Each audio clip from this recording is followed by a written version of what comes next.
राधे राधे। आज हम जा रहे हैं भांडेर वन, जो कि वृंदावन से लगभग 15 किलोमीटर दूर है। ये है वही स्थान जो राधा कृष्ण के विवाह का साक्षी है। कहा जाता है कि ब्रह्मा जी ने कराया था राधा कृष्ण जी का विवाह। भांडेर वन बिहारी जी का सबसे प्राचीन स्थल माना जाता है। भगवान कृष्ण की अनेकों लीला स्थलों में से एक महत्वपूर्ण स्थान है भांडेर वन। और भांडेर वन में बिहारी जी कैसे दर्शन देते हैं, आज हम आपको वो दिखाएंगे। ये हम आ चुके हैं भांडेर वन के उस मंदिर में जहां पर भगवान कृष्ण और श्रीमती राधा रानी जी की शादी हुई थी। तो मंदिर के बाहर आपको कुछ शॉप्स मिल जाएंगी जहां से आप छोटी मोटी शॉपिंग कर सकते हैं। और अभी हम मंदिर के अंदर जाएंगे और आपको दर्शन कराएंगे और इस मंदिर का इतिहास भी बताएंगे। लेकिन मैं आपको बता दूं कि ये एक अकेला ऐसा मंदिर है जहां पर भगवान कृष्ण माखन खाते या फिर बंसी बजाते हुए नजर नहीं आते। यहाँ पर वो श्रीमती राधा रानी जी की मांग भरते हुए दर्शन देते हैं। और ये है मंदिर का एंट्रेंस। तो जल्दी हम मंदिर के अंदर जाने वाले हैं और बिहारी जी के आपको दर्शन कराने वाले हैं। एंड यहाँ पे आप पढ़ सकते हैं श्री राधा कृष्ण की शादी का वर्णन किस तरीके से है। सारी चीजें बहुत ही अच्छे से यहाँ पे एक्सप्लेन की हुई हैं। तो वीडियो पॉज करें और आराम से पढ़ें।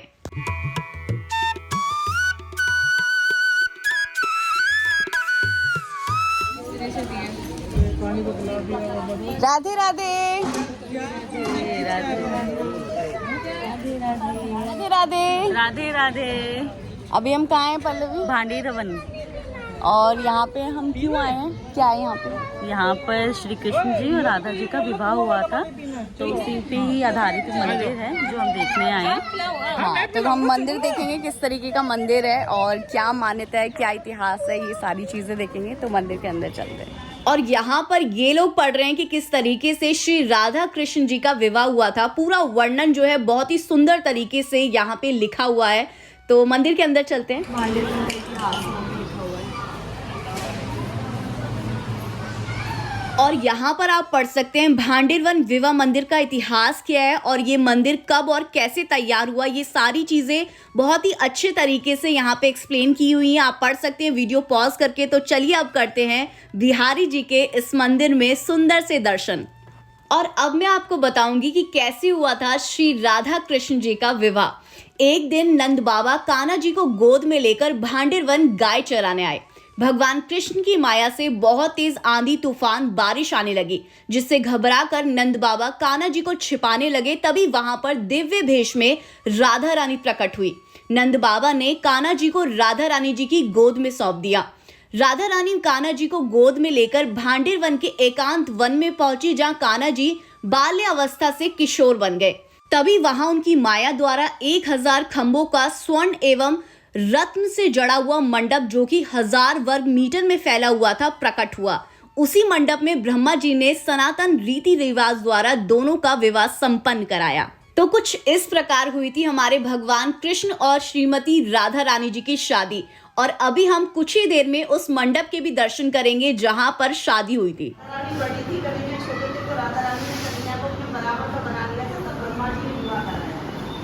पिता का पुरोहित का कर्म ब्रह्मा जी ने किया है, कन्यादान भी ब्रह्मा जी ने किया है, पुरोहित कर्म भी ब्रह्मा जी ने। दूसरी कथा है कि यहाँ सामने कुआं है, भगवान ने बंसी से प्रकट किया था। बक्षासुर नाम का राक्षस था, उसका वध करके गौ हत्या का दोष मिटाया है। उसके आसपास 2 कुंडियाँ बनी हुई हैं, में ऐसी माताएं स्नान करती हैं, इनके बच्चे नहीं होते, लड़की होती है, गर्भ खंडित हो जाते हैं। उनमें स्नान करने से राधा रानी उनकी मनोकामना पूरी करती है। सोमवती अमावस को उस कुएं में दूध की धार निकलती है, जिस दिन सोमवार की अमावस हो दूध से भर जाता है कुएं। हाँ, जैसे हल्का सफेद हो जाता है। यहाँ वही जीव प्रवेश करते हैं जो ठाकुर जी के साथ ठाकुर जी के विवाह में थे। यहाँ तो राधा रानी कृपा हुई है, तो 5000 वर्ष के बाद राधा रानी ने आपको भांडेर में बुलाया है। बोलो राधा रानी की जय। यहाँ कन्यादान में साड़ी श्रृंगार चढ़ाया जाता है। अगर माता बहने इच्छुक हैं तो राधा रानी की श्रृंगार सेवा 100 रुपये है, साड़ी श्रृंगार 251। और अब हम करेंगे त्रिवेणी कूप के दर्शन। कहा जाता है कि गंगा यमुना सरस्वती का यहाँ पे संगम है और सोमवती अमावस्या को यहाँ पर दूध की धार निकलती है, कुएं का पानी बिल्कुल सफेद हो जाता है।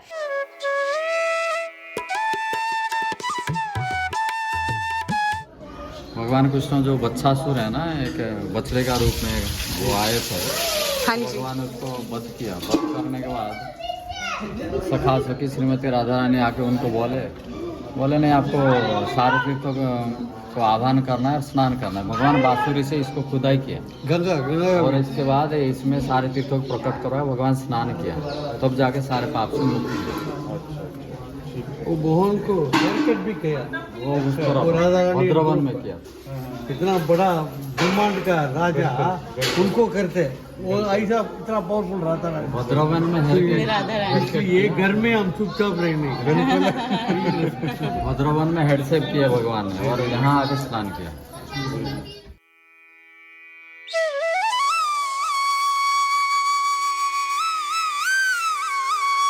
कहा जाता है कि सोमवती अमावस्या के दिन सभी तीर्थों का आगमन है और इस कुएं में सारे तीर्थों का जल है, इसीलिए हजारों लाखों लोग सोमवती अमावस्या के दिन यहाँ पर आकर इस जल से स्नान करते हैं और उनको सभी तीर्थों पर स्नान करने का फल मिलता है।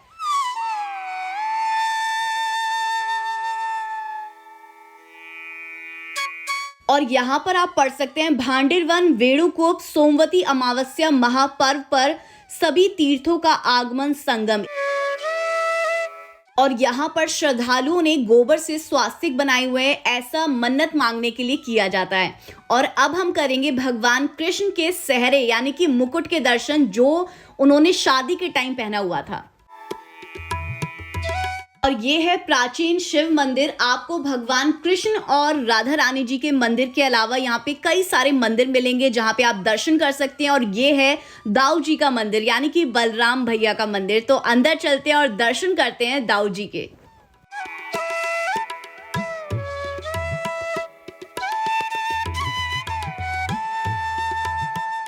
और ये हमने किए दाऊ महाराज के दर्शन। मान्यता ये भी है कि इस स्थान पर वही आ पाता है जो भगवान कृष्ण और राधा रानी की शादी में उपस्थित थे, यानी कि 5000 वर्ष पहले हम लोग भी किसी न किसी रूप में राधा कृष्ण के विवाह में भांडेर वन में थे। और आज श्रीमती राधा रानी जी की कृपा से आज हम इस जगह के दर्शन कर रहे हैं। तो अब हम आपको दिखाएंगे राधा कृष्ण जी के मंडप के दर्शन कराएंगे और किस तरीके से उनकी वरमाला हुई थी, यहाँ पर वो दर्शन आप कर सकते हैं।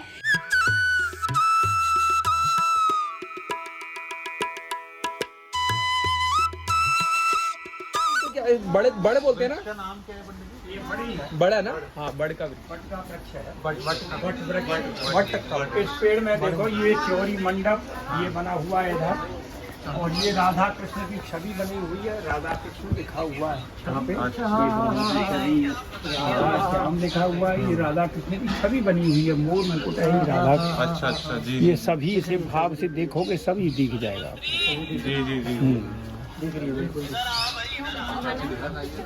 राधा कृष्ण की छवि बनी हाँ जी, मुकुट है।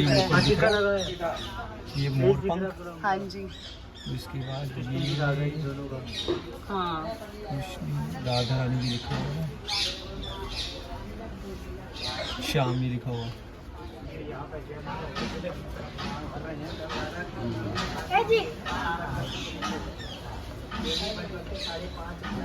बंसरी का भी होगा शायद निशान, बंसरी भी होगी। ये सिर्फ बंसरी का है।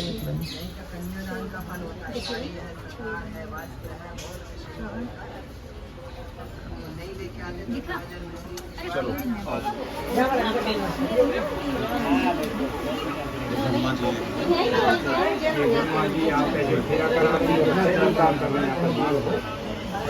यहाँ पे पंडित जी फेरे हुए थे राधा कृष्ण जी के। हुए हैं और यहाँ पे सिंदूर दान कर रहे हैं, मांग भरे। सिंदूर दान, कृष्ण जो हवन कुंड है, ये हवन कुंड।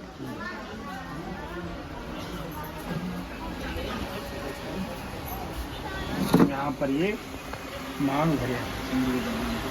और यहाँ पर आप दर्शन कर रहे हैं कि किस तरीके से ब्रह्मा जी ने शादी कराई श्री राधा कृष्ण जी की, और यहाँ पर हमारे भगवान कृष्ण जो हैं वो मांग भर रहे हैं श्रीमती राधा रानी जी की। और बहुत ही सुंदर दृश्य, बहुत ही सुंदर दर्शन है। तो कमेंट सेक्शन में आपको राधे राधे जरूर लिखना है।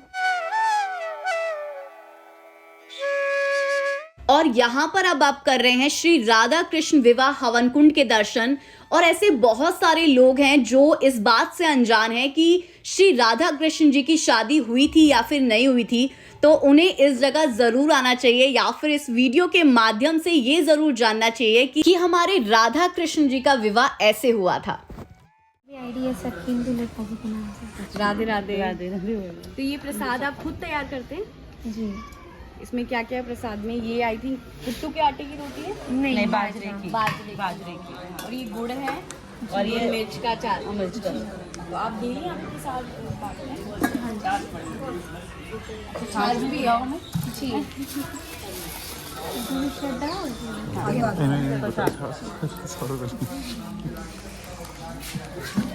आप लोग भी हो ना? अच्छा, थोड़ा सा दीजिएगा बस प्रसाद। और कहा जब तक ब्रजवासी की कृपा नहीं होगी ठाकुर की कृपा बहुत दूर की बात है। सर्वप्रथम ब्रजवासी की कृपा होना बहुत ज़रूरी है, जब हमारे ठाकुर जी हमारे ऊपर कृपा करते हैं। श्री जी ने तो स्कंद पुराण में ये कहा था कि जो भी वृंदावन आएगा वो मोक्ष को प्राप्त होगा। कान्हा बोले तुम इतनी बड़ी बात को कह रही हो, फिर तो लोग पाप करेंगे, सीधे दौड़े भांडीवन चले जाएंगे। हम हैं ब्रजधाम भांडीवन। आप जब भी भांडीवन आओगे, यहाँ पर एक लीला नहीं है, यहाँ पर 14 लीलाओं का उल्लेख है। सबसे प्रथम लीला श्री जी के विवाह की है। यहाँ पर श्री जी ने स्कंद पुराण में ये कहा था कि जो भी गुप्त वृंदावन आएगा वो मोक्ष को प्राप्त होगा। कान्हा बोले तुम इतनी बड़ी बात को कह रही हो, फिर तो लोग पाप करेंगे, सीधे दौड़े भांडीवन चले जाएंगे, क्योंकि आपने तो मोक्ष धाम ही भांडीवन को कह दिया। तो हमारी लाडली जी ने कहा नहीं कान्हा, मैं जिस पर विशेष कृपा करूंगी, जिसके प्रति मेरी भक्ति और भाव दोनों सच्चे हैं, और जो भक्त मेरी शादी में उपस्थित है, वो भक्त कई बार वृंदावन आएंगे। जब जाके आप गुप्त वृंदावन आओगे, और वो भी डायरेक्टली नहीं, किसी के माध्यम भांडीवन में प्रवेश करेगा, यहाँ की किनका प्रसादी पाएगा, और इस ब्रज गौलोक धाम से वैकुंठ गौलोक धाम को जाएगा। ये जो भांडीर वट है, इसका स्वयं श्रीमद् भागवत जी में उल्लेख मिलता है। ऐसी मान्यता है कि इस वट के दर्शन करने से, भांडीर वट वृक्ष के दर्शन मात्र से ही भक्तों को गर्व की प्राप्ति नहीं होती, यानी मनुष्य को 84 लाख योनियों में नहीं भटकना पड़ता, वो भी अपने जन्म वर्ण के बंधन से मुक्त होकर मोक्ष को प्राप्त होता है। राधे राधे। राधे राधे। और यहाँ पर आप पढ़ सकते हैं भांडीर वन की लीलाएं। जो भी लीलाएं इस जगह हुई हैं, स्थान पर हुई हैं, उसको यहाँ पर लिखा गया है और बताया भी जाता है।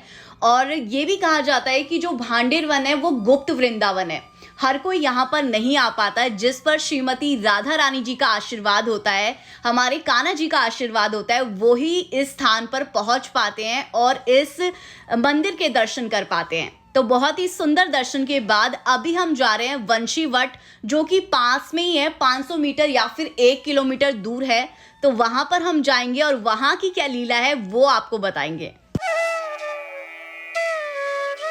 तो ये था आज का व्लॉग। अगर आपको व्लॉग अच्छा लगा हो तो आपको करने हैं ढेर सारे कमेंट्स, वीडियो को लाइक और चैनल को सब्सक्राइब। तो मिलते हैं अब वंशी वट में और वहां की क्या लीला है वो आपको बताएंगे, यानी कि नेक्स्ट व्लॉग में। तब तक के लिए bye, take care, Radhe Radhe.